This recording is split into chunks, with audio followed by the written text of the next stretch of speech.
Avez-vous déjà pensé à ce que vous feriez si vous deviez choisir entre la vie de votre enfant et la seule chance de lui sauver la vie? Nous sommes en janvier 1896, à Moulins-sur-Allier, dans une France glaciale où la pauvreté et les épidémies frappent sans pitié. Ce matin-là, Marguerite Dufresne et son mari Henri attendent le train avec leur bébé malade dans les bras. Mais ce que la photographie prise ce jour-là va capturer n'est pas un simple départ. Des décennies plus tard, quand cette photo ressurgira dans une vieille malle de famille, elle révélera un secret bouleversant sur l'amour, la perte et la mémoire.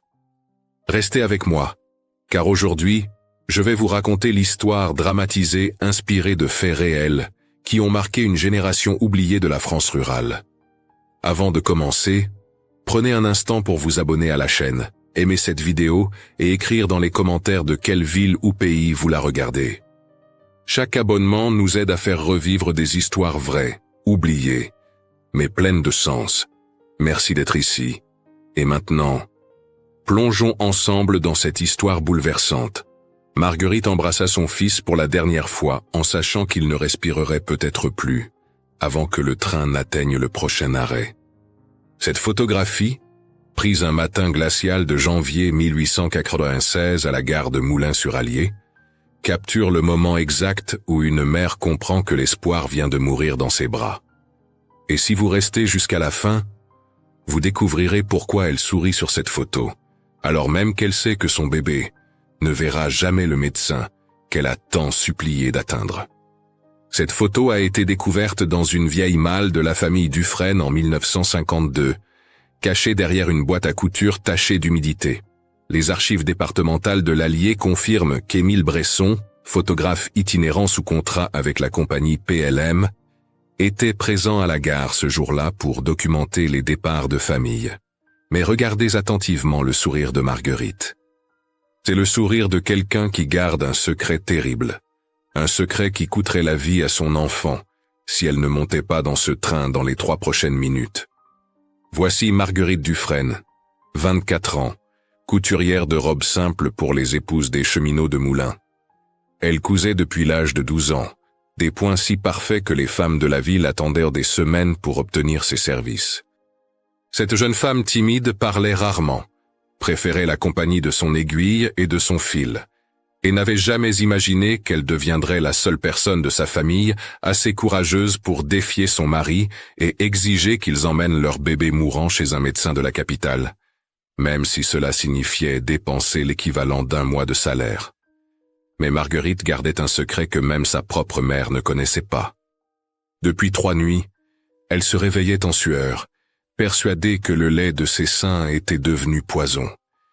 Les vieilles femmes du village murmuraient que les mères au lait faible tuaient leurs enfants sans le savoir. Et Marguerite, superstitieuse comme toutes les femmes de sa génération, avait passé la veille à faire des prières et des gestes de protection devant le feu de la cuisine. Elle n'osait pas en parler à Henri. Comment avouer à un homme qu'on croit avoir empoisonné son propre fils? Et ce qui la terrifiait encore plus, c'est qu'elle avait vu quelque chose dans les yeux d'Henri la nuit précédente, quelque chose qui ressemblait à du ressentiment, comme si son mari lui reprochait silencieusement de ne pas être une assez bonne mère, de ne pas savoir guérir leur enfant avec les simples remèdes de grand-mère.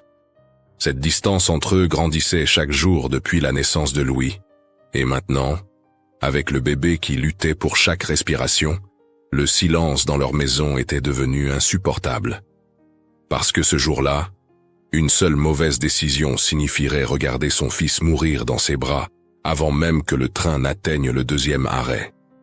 Les registres météorologiques de janvier 1896 indiquent que la température atteignait -4 degrés Celsius, et le docteur Marcel Renaud, médecin municipal de l'époque, avait écrit dans une lettre retrouvée des années plus tard « Les familles arrivent trop tard, et je ne peux que constater les décès. » Marguerite avait jusqu'au coucher du soleil pour choisir entre rester à Moulins et regarder Louis s'éteindre lentement, ou risquer le voyage qui pourrait le tuer encore plus vite. Ce qu'elle ne savait pas, c'est qu'Henri l'observait depuis la forge, à travers la fenêtre embuée. Il avait travaillé 14 heures ce jour-là malgré l'épuisement, malgré l'envie de s'effondrer, parce qu'un jour de travail perdu signifiait pas de pain sur la table. Ses mains calleuses tremblaient, non pas de froid, mais de quelque chose de bien plus profond, de peur, de culpabilité, de cette rage impuissante d'un père qui ne peut pas sauver son enfant avec la force de ses bras. Et quand Marguerite découvrit qu'Henri avait dépensé 3 francs en vain la veille, au lieu de garder l'argent pour le médecin, quand elle comprit que son mari préférait noyer sa peur plutôt que d'affronter la réalité, elle sentit quelque chose se briser en elle. Mais ce n'était pas que sa vie qui était en jeu, c'était celle de son fils de 8 mois. Et dans 6 mois, ce serait peut-être celle d'un autre enfant. Un enfant qu'elle portait déjà sans le savoir encore. Mais pour comprendre comment ils en sont arrivés à ce moment précis, sur ce quai gelé, tenant un bébé qui respirait à peine, il faut remonter 6 mois en arrière. À l'été 1895, quand Marguerite croyait encore aux fins heureuses, quand Henri rentrait encore à la maison avec un sourire, et quand personne dans leur petite ville ne pouvait imaginer que l'hiver suivant emporterait 47 enfants dans une épidémie que les médecins locaux ne sauraient pas combattre. Été 1895. Une ville où les mères apprenaient à sourire pendant que leurs enfants toussaient à la nuit, où les hommes buvaient pour oublier que leurs fils ne verraient peut-être pas leur premier anniversaire. Moulins-sur-Allier était une petite commune industrielle de 4000 habitants, construite autour de la gare et de ses ateliers ferroviaires. Les maisons s'alignaient en rangées grises, les cheminées crachaient une fumée noire constante, et les femmes comme Marguerite cousaient près des fenêtres pour économiser les bougies. Les diaires de survivants de cette époque parlent d'une règle non écrite mais universellement comprise. On ne parlait pas des bébés morts. On les enterrait discrètement, on reprenait le travail le lendemain, et la vie continuait. Pleurer trop longtemps était considéré comme un signe de faiblesse, surtout pour les femmes. Marguerite avait grandi en entendant sa propre mère dire « De mon temps, les enfants mouraient, et on continuait ». Cette phrase résonnait maintenant dans sa tête comme une malédiction. Depuis son enfance, Marguerite remarquait que son père pleurait en silence dans la grange. Petite fille, elle ne comprenait pas pourquoi cet homme fort et silencieux s'isolait parfois après le dîner, les épaules secouées de sanglots étouffés. Ce n'est que bien plus tard, en fouillant dans les affaires familiales après sa mort, qu'elle trouva les lettres cachées sous les lattes du plancher. Des lettres d'un médecin de Lyon, datées de 1870, confirmant que sa mère avait perdu 3 enfants avant elle. 3 frères et sœurs qu'elle n'avait jamais connus. 3 fantômes qui hantaient sa famille sans que personne n'en parle jamais. Elle découvrit que toute sa famille était construite sur un mensonge. Ses parents ne s'étaient pas mariés par amour, mais par obligation après que sa mère eut perdu son premier mari dans la guerre. Marguerite elle-même n'était pas une enfant désirée, mais une tentative désespérée de remplacer ceux qui étaient partis. Cette découverte expliquait tant de choses. La distance de sa mère, le silence de son père, cette atmosphère de deuil permanent qui planait sur leur maison même pendant les rares moments de joie. Et maintenant, Marguerite comprenait avec horreur qu'elle reproduisait le même schéma. Son mariage avec Henri n'avait pas été un choix romantique. Leurs familles avaient arrangé l'union en 1894 parce qu'un ferrero avait besoin d'une femme et qu'une couturière de 22 ans commençait à être considérée comme trop vieille pour rester célibataire. Ils s'étaient mariés un mardi pluvieux d'avril, avaient partagé leur première nuit dans un silence embarrassé et avaient appris à cohabiter comme 2 étrangers polis partageant le même toit. L'amour était venu lentement, presque malgré eux. Henri avait une façon douce de poser sa main sur son épaule quand il rentrait du travail. Marguerite préparait son plat préféré les soirs où elle le sentait particulièrement fatigué. Ils ne se disaient pas « je t'aime », mais ils avaient développé un langage silencieux fait de petites attentions quotidiennes. Et quand Louis était né en mai 1895, ils avaient tous 2 cru que leur famille était enfin complète, que leur vie avait trouvé un sens. Mais l'homme qui se tenait maintenant devant elle sur le quai de la gare n'était plus le même. Henri Dufresne, 27 ans, avait vieilli de 10 ans en quelques semaines. Ses mains de ferrero, habituées à plier le métal rouge, tremblaient maintenant quand il tenait son fils. Il dormait à peine 3 heures par nuit, travaillait jusqu'à l'épuisement pour éviter de penser, et buvait trop de vin rouge pour pouvoir fermer les yeux sans voir le visage pâle de Louis dans ses cauchemars. Ils s'étaient disputés violemment la veille. Henri refusait de dépenser leur maigre économie pour un voyage à la capitale. Le froid le tuera avant qu'on arrive au deuxième arrêt, avait-il crié, sachant que les horaires de la ligne Moulins-Paris indiquaient 3h15 de voyage, dans des wagons mal chauffés. Marguerite avait répondu avec une rage qu'elle ne se connaissait pas. « Alors tu préfères le regarder mourir ici, dans notre lit, sans avoir rien tenté ?» C'était la première fois qu'elle lui tenait tête, la première fois qu'elle prononçait le mot « mourir » à voix haute. Henri ne savait pas lire correctement. Il avait appris à tracer son nom à l'école communale, mais les lettres dansaient devant ses yeux quand il essayait de déchiffrer plus que quelques mots. Cette honte le rongeait depuis l'enfance, et maintenant, face aux ordonnances médicales incompréhensibles que le pharmacien leur avait données, il se sentait encore plus impuissant. Il n'osait pas avouer à Marguerite qu'il n'avait pas compris les instructions, qu'il avait peut-être donné les mauvaises doses à son fils. Et si c'était sa faute? Et si son ignorance avait condamné Louis? Alors quand ils sont arrivés à la gare ce matin-là à 6h, portant leurs minces bagages et leur fils enroulé dans un châle blanc que Marguerite avait cousu pendant 3 nuits, ils portaient bien plus que des vêtements et un bébé. Ils portaient des années de deuil non résolu, de mensonges familiaux, de culpabilité silencieuse et de cette terrible certitude que, quoi qu'ils fassent, ce ne serait probablement pas suffisant. Et c'est à ce moment précis, alors que Marguerite berçait Louis contre sa poitrine, en essayant de ne pas remarquer que sa respiration devenait de plus en plus faible, que le destin leur joua son coup le plus cruel. Un homme descendit du train qui venait d'arriver, un homme en uniforme militaire avec une cicatrice sur la joue gauche. Marguerite leva les yeux, et son sang se glaça. C'était impossible. Cet homme était mort depuis des années. Mais non, c'était bien lui. L'homme s'appelait Jacques Moreau, et il avait été fiancé à la sœur aînée de Marguerite avant que celle-ci ne meure en couche en 1890. Marguerite avait 13 ans quand c'était arrivé, mais elle se souvenait de tout. Les cris de sa sœur, le médecin qui était arrivé trop tard, Jacques qui avait quitté la ville le lendemain des funérailles sans dire un mot, abandonnant le bébé orphelin aux soins de la grand-mère. Cet enfant, une petite fille prénommée Céleste, était morte de fièvre 6 mois plus tard. 2 morts, 2 fantômes, et maintenant, cet homme était là, sur le même quai, comme un présage sinistre. Jacques l'a reconnu immédiatement. Leurs regards se croisèrent pendant une fraction de seconde. Il y avait quelque chose dans ses yeux. De la pitié? De la reconnaissance? Marguerite ne sut pas, mais elle serra Louis plus fort contre elle, comme si ce geste pouvait le protéger du destin qui semblait poursuivre toutes les femmes de sa famille. Henri ne remarqua rien, trop occupé à vérifier leurs billets et à compter les pièces qui leur restaient. Le chef de gare annonça alors que le train aurait un retard d'au moins 1 heure, en raison d'un problème mécanique sur la locomotive. 1 heure. 60 minutes de plus dans le froid glacial de janvier.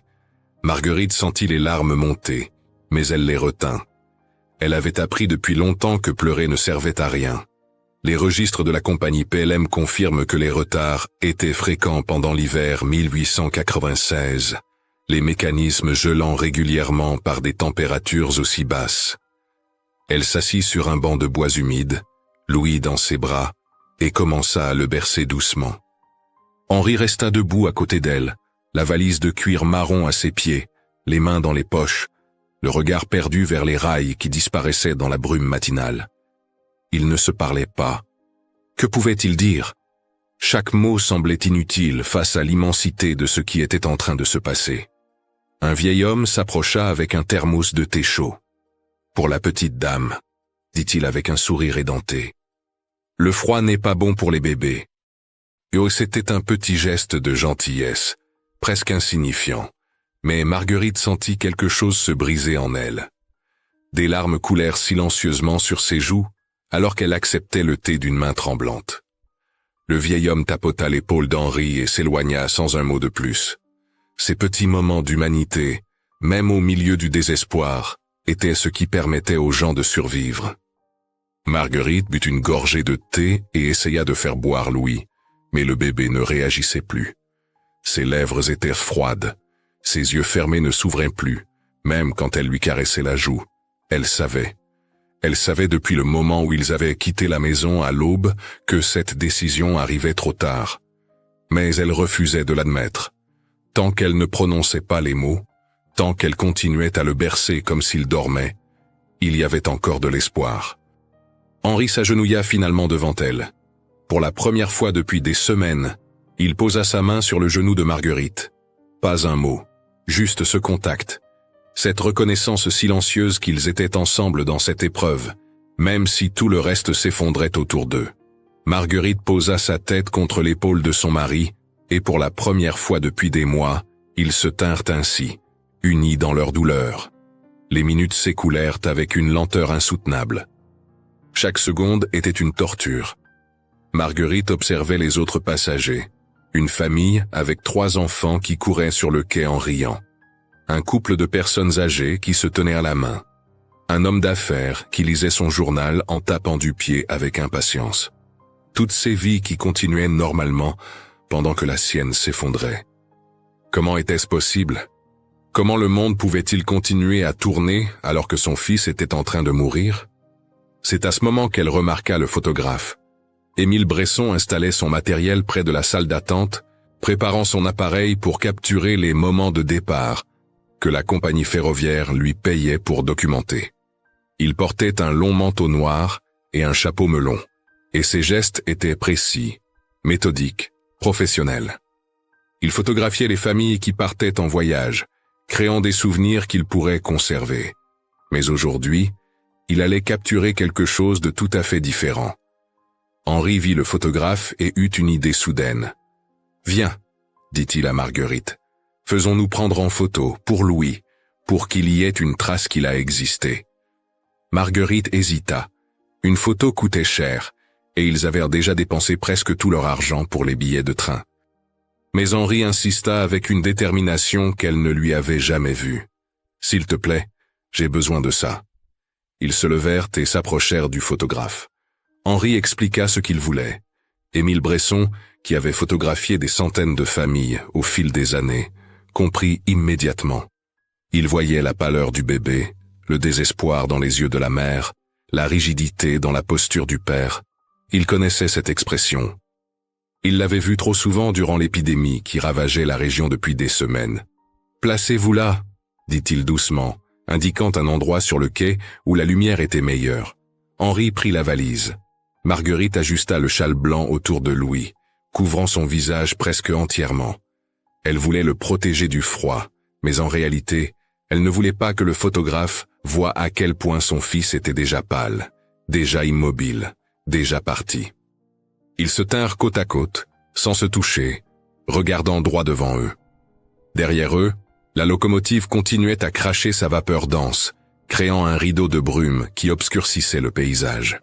Le monde devenait flou autour d'eux, comme si la réalité elle-même commençait à s'effacer. Et dans quelques secondes, Émile Bresson allait appuyer sur le déclencheur et figer ce moment pour l'éternité.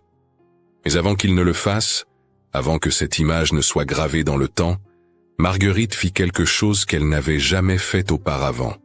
Elle sourit. Un petit sourire fragile, presque imperceptible, mais un sourire quand même, pas parce qu'elle était heureuse, mais parce qu'elle voulait que la dernière image de son fils montre une mère qui souriait pour lui, qui était forte pour lui, qui l'aimait assez pour cacher sa propre douleur derrière ce masque de courage. Henri sentit ce qui se passait. Il posa doucement sa main sur l'épaule de Marguerite. Pour la première fois depuis leur mariage, ce geste n'était pas machinal ou poli. C'était un geste d'amour véritable, de reconnaissance, de gratitude pour cette femme extraordinaire qui trouvait encore la force de sourire alors que son monde s'écroulait. Émile Bresson leva son appareil. « Ne bougez pas, s'il vous plaît. » Sa voix était calme, professionnelle, mais ses yeux trahissaient une compréhension profonde de ce qu'il était en train de documenter. Henri serra la valise de cuir marron jusqu'à ce que ses jointures deviennent blanches. Ses mains de ferrero, habituées à maîtriser le métal en fusion, tremblaient imperceptiblement. Marguerite regardait droit devant elle, mais ses yeux ne voyaient ni la locomotive, ni le photographe, ni les autres passagers.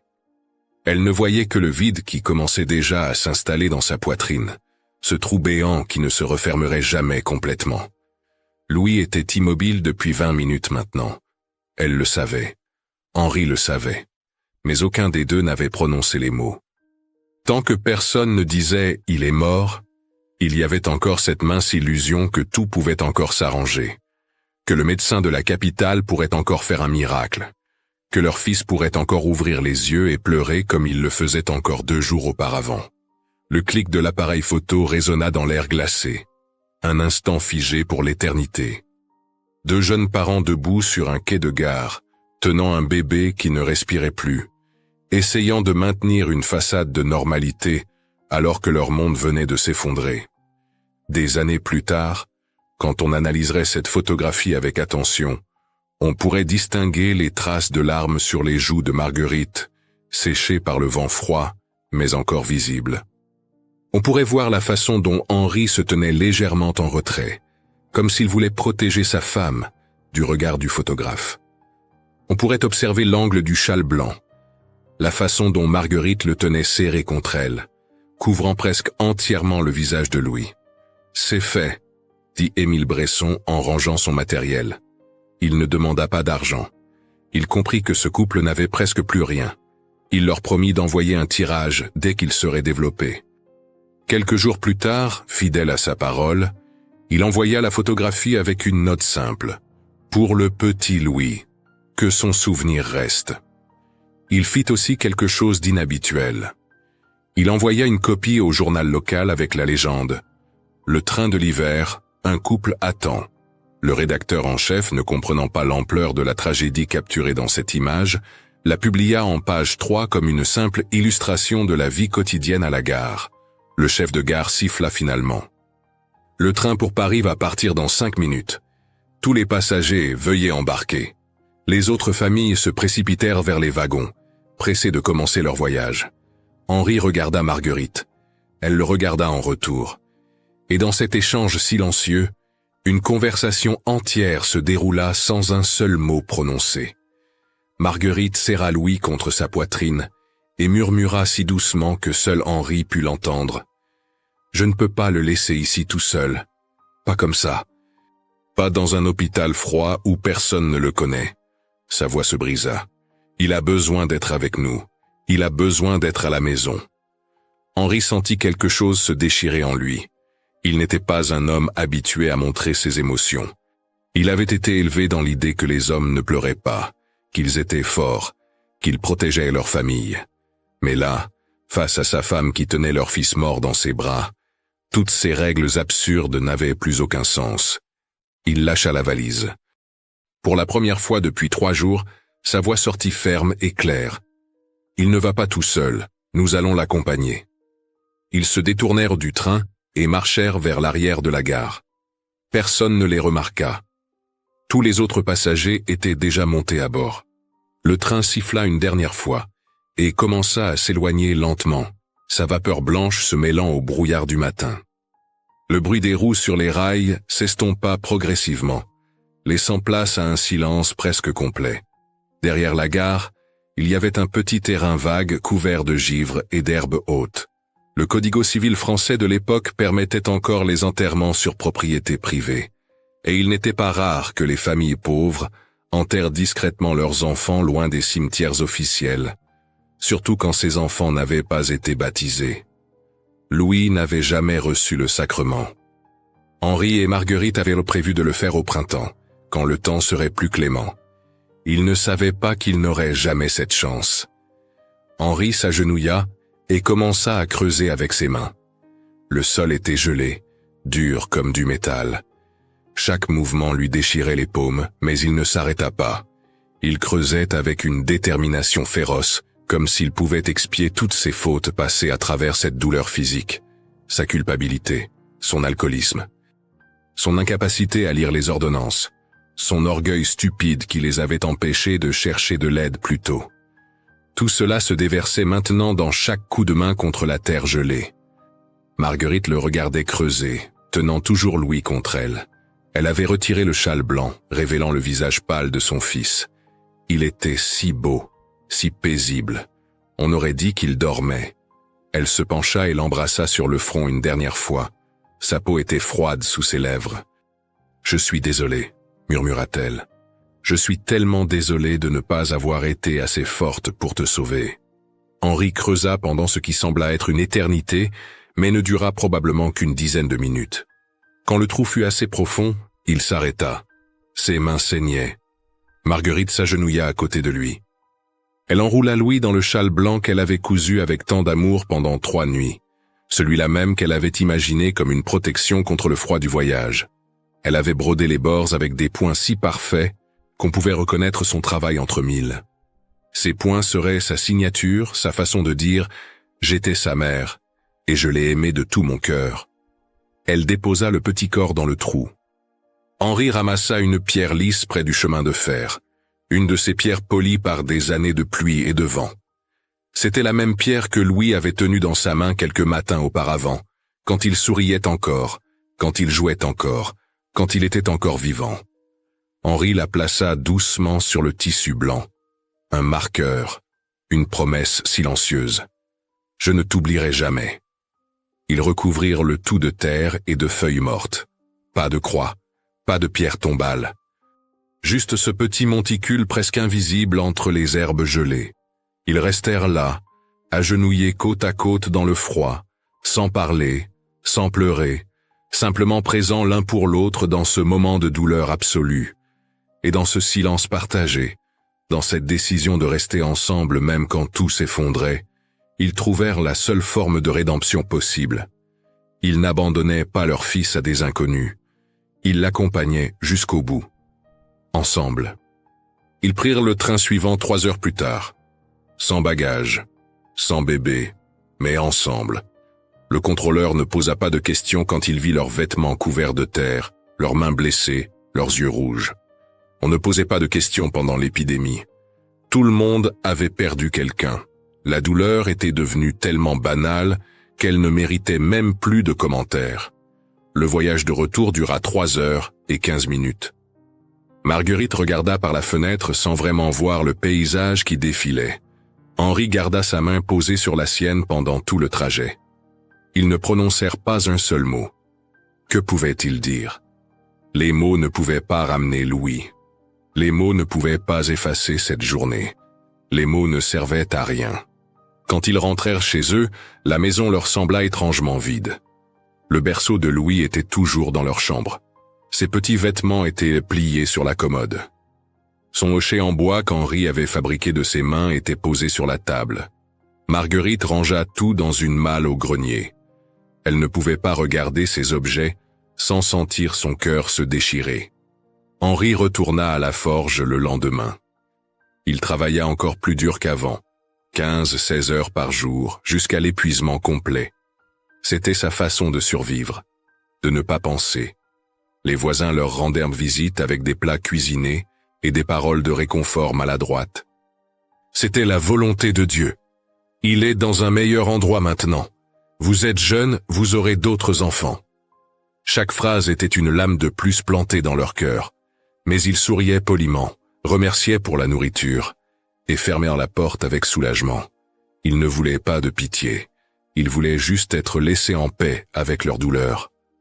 8 mois plus tard, en septembre 1897, Marguerite découvrit qu'elle était enceinte. La nouvelle aurait dû les remplir de joie. Au lieu de cela, elle fut paralysée par la terreur. Et si elle perdait cet enfant aussi? Et si son lait était vraiment empoisonné comme elle le craignait? Et si elle n'était pas capable de protéger ce nouveau bébé? Henri la trouva un soir recroquevillée dans leur lit, tremblante, incapable de respirer. Il la tint dans ses bras toute la nuit, lui murmurant qu'ils allaient affronter cette épreuve ensemble, qu'elle n'était pas seule, qu'il serait là quoi qu'il arrive. La grossesse fut difficile. Marguerite dormait à peine, hantée par des cauchemars où elle voyait Louis l'appeler depuis le terrain vague derrière la gare. Mais quand leur première fille naquit en mai 1898, en bonne santé et hurlant de tous ses poumons, quelque chose se dénoua en elle. Elle pleura pendant des heures, tenant ce petit être chaud et vivant contre sa poitrine. « Merci », murmurait-elle encore et encore. « Merci. » 2 ans plus tard, en 1899, leur deuxième fille vint au monde. Henri construisit des jouets en bois pour ses filles, des petites poupées et des chevaux sculptés avec soin. Il leur racontait des histoires le soir, avant qu'elles ne s'endorment. Marguerite leur apprenait la couture, transmettant son art avec patience et amour. Lentement, très lentement, la vie trouvait à nouveau son chemin dans leur maison. Le rire des enfants remplaçait progressivement le silence. Mais Louis restait toujours présent, comme un fantôme bienveillant, dans chaque moment de bonheur. Ils ne parlèrent jamais de lui. Pas une seule fois. C'était un accord tacite entre eux. Le deuil était devenu une partie d'eux-mêmes, quelque chose qu'ils portaient en silence, comme une cicatrice invisible. La photographie qu'Émile Bresson leur avait envoyée resta cachée dans une boîte de couture, derrière des bobines de fil et des boutons. Marguerite la regardait parfois la nuit, quand tout le monde dormait, traçant du doigt le contour du châle blanc sur l'image. 16 ans passèrent. 1912. La compagnie ferroviaire décida de moderniser la gare de Moulins-sur-Allier. Des travaux d'agrandissement des quais commencèrent en mars. Le journal local Le Bourbonnais rapporta la découverte lors des excavations. Un petit paquet de tissu blanc enfoui dans le sol, contenant des ossements minuscules et une pierre lisse. Les ouvriers, ne sachant pas quoi en faire, apportèrent le tout au nouveau chef de gare. Cet homme, un certain monsieur Dubois qui venait de Lyon et ne connaissait pas l'histoire de la ville, fut étrangement touché par cette découverte. Il décida de placer le châle et la pierre dans une petite vitrine dans la salle d'attente, avec un écriteau simple. En mémoire de ceux qui ont voyagé et ne sont jamais revenus. Il pensait honorer les victimes de l'épidémie de 1896, toutes ces familles qui avaient perdu des êtres chers pendant cet hiver terrible. Un mardi après-midi d'avril, Marguerite passa devant la gare pour la première fois depuis 16 ans. Elle avait 40 ans maintenant. Ses cheveux commençaient à grisonner.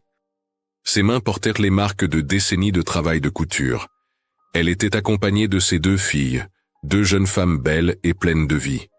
Elle se rendait chez une cliente, quand l'aînée suggéra de prendre un raccourci par la gare. Marguerite hésita. Elle n'était jamais revenue ici. Elle évitait ce lieu comme on évite les endroits hantés.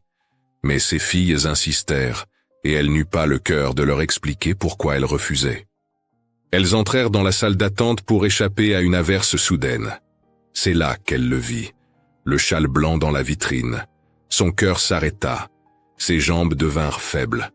Elle s'approcha lentement, comme en transe, et pressa son visage contre le verre. Les points de brodure, ces points qu'elle avait cousus pendant 3 nuits en janvier 1896. Ces points qu'elle reconnaîtrait entre 1000, son travail, sa signature, son fils. Ses filles lui demandèrent ce qui n'allait pas, mais elle ne pouvait pas parler. Elle resta là, immobile, les larmes coulant silencieusement sur ses joues, regardant ce fragment de son passé exposé comme un objet de musée. Louis n'avait pas été oublié. 16 ans plus tard, il y avait encore une trace de son passage sur cette terre. Ce châle qu'elle avait fait avec tant d'amour était devenu un symbole pour toutes les mères qui avaient souffert, pour toutes les vies perdues trop tôt. Le lendemain matin, très tôt, avant que la gare n'ouvre, Marguerite revint seule. Elle apporta un petit bouquet de fleurs séchées, des marguerites qu'elle avait cueillies dans leur jardin, et fait sécher avec soin. Elle les déposa discrètement devant la vitrine. Pas de carte, pas de message, juste ces fleurs, une mère rendant hommage à son fils, et elle sut, dans ce geste simple, qu'elle avait enfin trouvé la paix. Louis était mort, mais il n'avait jamais été abandonné. Il était là, dans ce bout de tissu, dans cette pierre lisse, dans le cœur de tous ceux qui s'arrêtaient devant cette vitrine et pensaient à leur propre perte. Elle ne revint jamais à la gare après ce jour. Elle n'en avait plus besoin. Elle avait fait ses adieux. Les années continuèrent à passer. Henri et Marguerite vieillirent ensemble côte à côte dans un silence respectueux et une tendresse discrète. Leurs filles se marièrent et leur donnèrent des petits-enfants. La vie continua, comme elle le fait toujours, même après les tragédies les plus terribles. En août 1931, par une chaude après-midi d'été, Marguerite s'endormit dans sa chaise de couture près de la fenêtre. Elle tenait dans sa main un fragment de tissu blanc, un bout du châle qu'elle avait gardé caché toutes ces années. Elle était paisible. Ses filles la trouvèrent ainsi, un sourire léger sur les lèvres, comme si elle rêvait de quelque chose de beau. Elle avait 59 ans. Elle était partie doucement, entourée de l'amour de sa famille, après une vie bien remplie malgré la douleur. Henri vécut jusqu'en juin 1940. Il avait 71 ans quand il mourut dans son sommeil, pendant les premiers jours de l'occupation allemande. Quand ses filles vinrent nettoyer son atelier de forge, elles trouvèrent quelque chose d'étrange au fond de sa boîte à outils. Une petite pierre lisse, polie par le temps. Elles ne comprirent pas sa signification. Elles la gardèrent simplement parce qu'elle semblait importante pour leur père. Ce n'est que bien des années plus tard, en triant de vieux papiers de famille, que l'une des petites filles de Marguerite trouva la photographie. Un jeune couple debout sur un quai de gare en 1896. L'homme tenait une valise. La femme portait un bébé enroulé dans un châle blanc. Et au dos de la photo, quelqu'un avait écrit d'une écriture tremblante. « Louis, notre ange. Janvier 1896. » Cette petite fille, devenue une vieille dame elle-même maintenant, garde précieusement cette photographie dans un album de famille. Elle ne l'a jamais exposée publiquement. C'est un trésor privé, une mémoire intime, un témoignage de l'amour le plus pur qui existe. Celui de parents qui ont honoré leur enfant jusqu'au bout, qui ont choisi la dignité plutôt que l'abandon, qui ont porté leur douleur ensemble plutôt que de se laisser détruire par elle.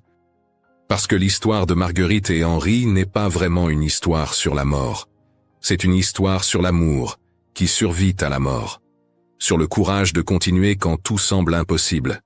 Sur la force qu'on trouve dans les moments les plus sombres, quand on ne les affronte pas seul. Et sur le fait que chaque vie, même la plus courte, laisse une empreinte indélébile sur ceux qui ont eu la chance de l'aimer. Le train est parti sans Louis ce jour de janvier 1896. Mais Louis n'est jamais vraiment parti. Il reste dans les fils brodés d'un châle blanc, dans une pierre lisse conservée pendant 40 ans, dans les fleurs séchées déposées avec amour, dans une photographie jaunie mais précieusement gardée, et dans le cœur de tous ceux qui comprennent que l'amour véritable ne meurt jamais. Il se transforme, il devient mémoire, il devient legacy. Il devient cette chose précieuse que nous transmettons à ceux qui viennent après nous, leur rappelant que même dans la plus grande douleur, il y a de la beauté, il y a de la dignité, il y a de l'espoir. Cette histoire fictionnelle, inspirée de faits réels et de destins oubliés de la France rurale du XIXe siècle, nous rappelle que la force d'une mère dépasse parfois ce que la vie peut supporter. Marguerite n'a pas seulement perdu un enfant ce jour-là, elle a trouvé dans la douleur une forme d'amour qui ne s'éteint jamais, car il existe des gestes silencieux qui traversent les générations. Un châle brodé, une pierre gardée, un sourire fragile devant la mort. C'est dans ces fragments que survit l'humanité. Et vous, qu'est-ce que cette histoire vous inspire? Avez-vous déjà ressenti la présence d'un être cher disparu? Pensez-vous que certaines douleurs peuvent être transformées en héritage d'amour? Écrivez le mot « mémoire » dans les commentaires pour montrer que vous êtes resté jusqu'à la fin. Dites-nous aussi de quelle ville ou région vous regardez cette vidéo. Cela nous rapproche, même à travers le temps. Et si vous connaissez une histoire ancienne de votre famille, un souvenir de vos grands-parents, un secret transmis en silence, partagez-le. Il pourrait inspirer une prochaine histoire du canal. Merci d'avoir écouté jusqu'au bout. Abonnez-vous, laissez un j'aime, activez la cloche et regardez la vidéo suivante dans le coin de l'écran pour continuer ce voyage à travers les histoires qui ont façonné nos vies.